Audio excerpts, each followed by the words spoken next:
everyone, welcome back to Sunday Live Chain. Thank you so much guys for tuning in. I'm here to update you of what is going to happen on Gomora from the 20th to the 24th of February 2023 on Monday. Zibuko still chooses Mazet over MK. Zota fell to fight a temptation. Teddy and Tshiamo'S resort to desperate measures to save their jobs on Tuesday. Teddy makes a bold move on Tshiamo'S. Zibuko's plan to get Mazet back hit a bump in the road on Wednesday.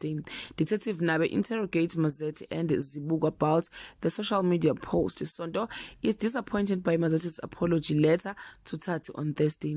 Zibuko orchestrates a job that is too close to home. Sibonga attempt to reel in Sondo to solve his daughter's issues on Friday.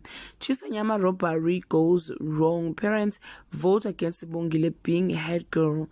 Teddy is warned to stay away from Tshiamo'. Well guys, this is all I have for today. You can leave your comment below and share your opinion. Bye. Hello everyone.